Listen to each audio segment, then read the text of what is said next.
Welcome back to Fuel Up Classic. Now, if you haven't subscribed already, please do. It makes all the difference. And I just wanted to take a moment to say thank you to everyone who's already subscribed, watched the videos, liked and commented. Honestly, it's by far exceeded my expectations, and I'm so happy to hear that you're enjoying the videos, and there's plenty more to come.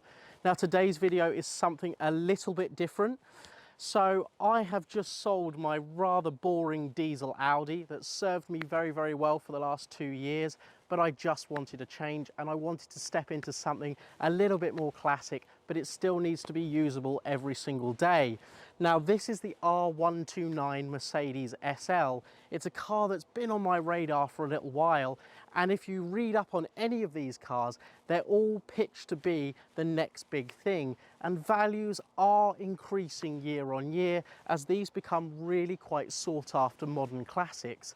But I've never really had a huge amount to deal with them, but I've been lent this SL320 for a couple of days, and I'm going to take it out for a drive and crucially just see what I think about the car and whether I think I could live with one of these on a daily basis, and a few things that maybe you should look out for and what you should expect to pay if you're ever considering one of these modern classics as well.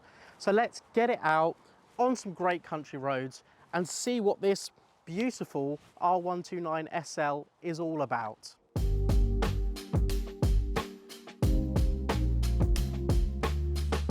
So we're going to take the SL320 out on some really nice empty country roads and just get a feel for it and see what it's like.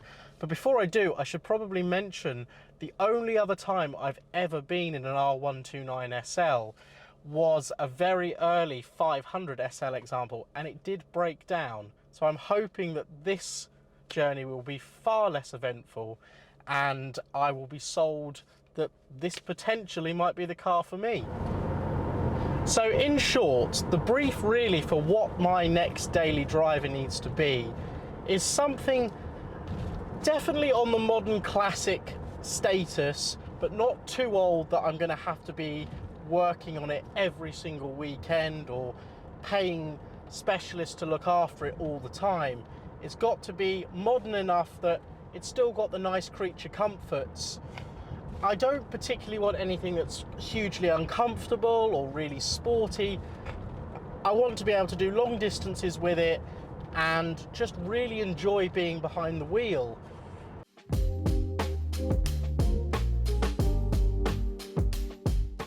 So a little bit of background information on this particular SL. It's an SL320, so it's the 6-cylinder model, develops about 194 brake horsepower. It's got the later 5-speed gearbox in this one, so a little more suited towards touring, get a little bit more economy out of it as well. We predict somewhere between 25, maybe as high as 30 mpg on a long run, so it shouldn't break the bank too much. It's covered just over 100,000 miles, has a full specialist service history, and has clearly been really well looked after. It's not a pristine example, but nor is it being marketed as one. It's just a very usable example, which is exactly what I was looking for. Feels nice and tight to drive, doesn't feel all soft and squidgy and a bit worn out. There's no creaks, there's no rattles. In fact, I'm really impressed by just how refined the car is. I'm sure the hardtop on at the moment helps with that, because it does genuinely convert it into a proper coupe. We've got climate control, electric heated seats, it's got cruise control, electric mirrors. So everything you'd expect in a luxury car, and it's 26, 27 years old now, and it doesn't feel like that in here. It's a really nice blend of when Mercedes were building cars that were absolutely rock solid, but still modern enough that I don't feel like it's lacking in any terms of equipment. And at this price point as well, I've been racking my brains, what else could I buy?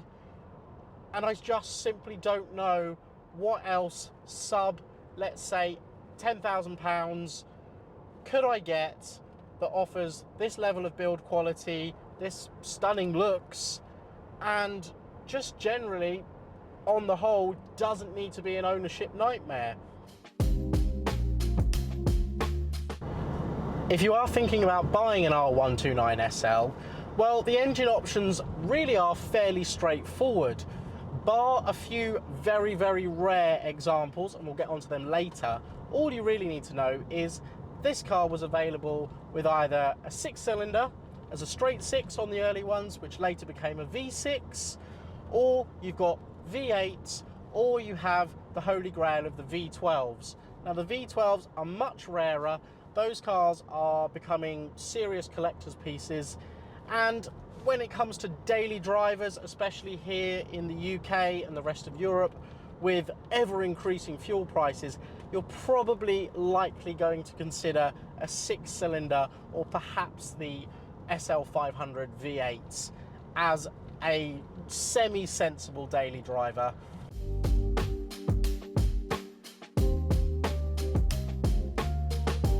And this was a fantastically expensive car when it was new. It was up there as one of the most expensive cars you could buy.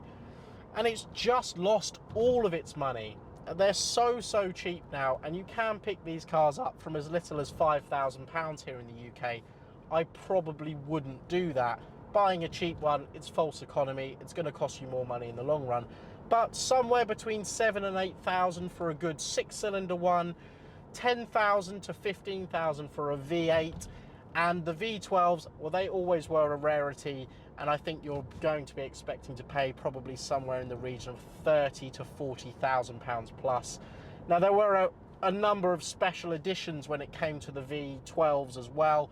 They really are in a league of their own, completely separate price points, and they're often favoured by people that own Pagani Zondas because they shared the same engine block. So you could expect to pay probably somewhere in the region of 70, 80, 100,000 pounds plus for a real special edition one. But let's bring it back to reality. This is going to be a daily driver throughout the winter, throughout the summer. And this R129 SL is certainly Mercedes business as usual in here. I'm really quite impressed with it. It's wonderfully comfortable. I've got the aircon on now, which is all working. Everything in here seems to work. The electrics are absolutely fine. We've got no warning lights on the dashboard, and you've got this big clear instrument cluster that is brilliant in terms of I can see everything that's going on with the car, and I can keep an eye on all the gauges with very little fuss.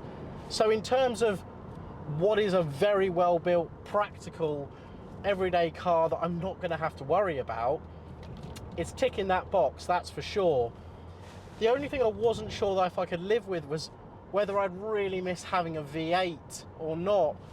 But the 6-cylinder is silky smooth, and actually, put your foot down. It's not exactly electrifying performance, but this car doesn't really have the handling to match any kind of serious performance. And I'm not buying it for that. I'm buying this car to use every single day. The SL500 early ones, 1989 to early 90s cars, were the most powerful and arguably offer the most purest design, and in terms of driving and performance, they offer a really great package. Now, somewhere around 94, 95, there were some upgrades to the car, minor tweaks, the biggest one being a move away from the old 4-speed gearbox to a 5-speed. That makes the car a better cruiser. Some would argue the 5-speed is not as robust as the 4-speed, but really, when these cars get to this age, you're buying a car on individual condition rather than anything else, and this car is very much tried and tested. They sold absolutely thousands of these, and they're generally regarded as very, very well built and reliable cars as long as they are looked after. A few other minor tweaks it had throughout the mid-90s was a bit of an exterior refresh. You'll notice that pre-94 cars had two-tone paintwork. That was got rid of after 94. And then I think the bigger update came in 98, where they facelifted the car. They had different wheels, a slightly different body kit, and just generally modernized the car and made it look really a car more suited to the era that it was being produced in. It was no longer an 80s product, it was very much a 90s car. And there was a couple of engine changes as well. Those later engines, again, very, very tried and tested units. Some would argue they lost a little bit of their soul and character on the later examples, but really, the R129 was always a pretty car, it always drove well, and it was always very well built. So they didn't change the recipe too much. And what model do you go for? Well, that comes down entirely to personal choice, really. There isn't one particular year or engine that is worse than the rest.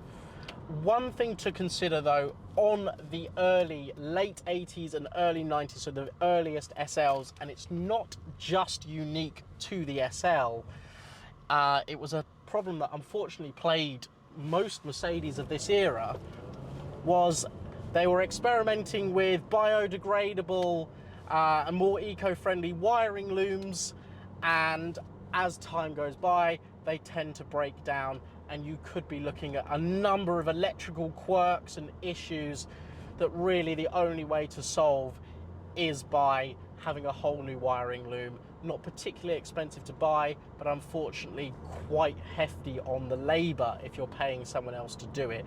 So that's really the only thing to consider. Everything else with these cars, you know, oil leaks, minor, you could have things like head gasket failure, really isn't anything out of the ordinary. These are old cars now, they need maintenance. And of course, we've got the hard top on today because it's not a particularly nice day, but it does have a very complicated soft top arrangement, and over time those hydraulic cylinders can fail, they need a complete rebuild. You've also got a number of ECU computers and micro switches and things like that in there. So you want to make sure that the roof is operating exactly as it should, and the electric rollover bar as well, because it could just be a headache if it's not. So when it comes to corrosion, which is always the big talking point with any classic car, well, the R129 really isn't all that bad, and it's certainly not as bad as its predecessor in terms of where it can suffer from corrosion. But you still want to look and make sure the car you're potentially buying is solid in all the right places. So do the checks, check the wheel arches in particular, check the sills, but also remember this is a convertible, and convertibles have a nasty habit of letting moisture in, and once the moisture gets in, it can't get out again. So if at all possible, lift up those carpets, have a good poke around, and make sure that no water's getting trapped in there, because not only can a damp cabin make it smell musty and just generally not a pleasant place to be, but it can cause you corrosion issues, it can cause you electrical issues, and it's just something you want to avoid. So those really are the things to look out for, nothing too major. And obviously with this being really quite a heavy car, with one of the best rides for any luxury sports car of the era, you want to be looking out for worn suspension. They are quite heavy on front suspension bushes and that sort of thing, so check that the steering isn't all vague and wallowy, check that there's no knocking or clonking over bumps. This is just general advice really that applies to almost every luxury car that's getting on a bit, but things with the SL can be more expensive to put right than you think. And as I've said, there's so many of these for sale that it's just worth searching out a great one. Don't buy a project unless you can do all the work yourself, because otherwise you're going to get yourself in a load of financial trouble, and it's just not worth it.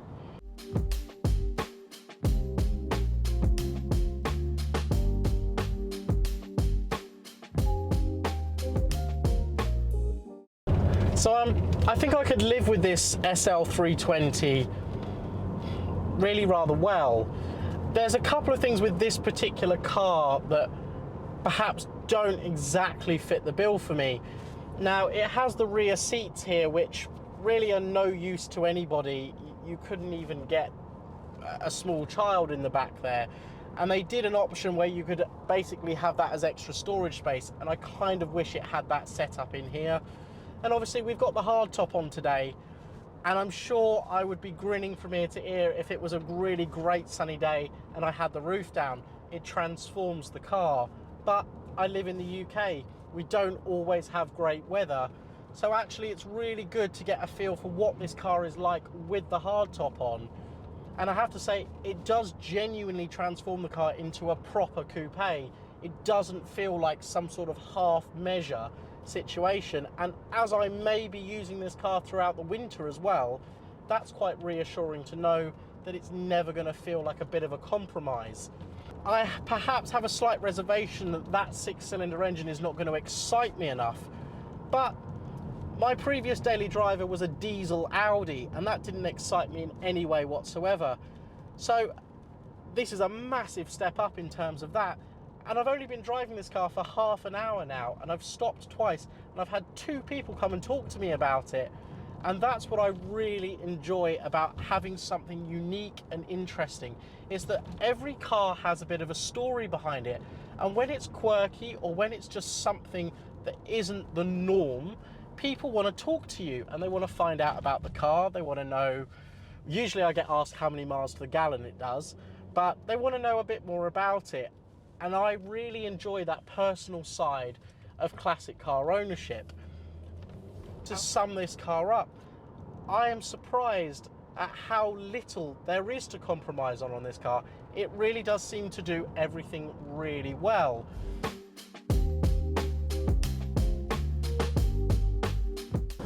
Let me know in the comments below whether you think I should buy the R129 Mercedes SL, or if you've got any suggestions of any other modern classics that you think would fit the criteria really well.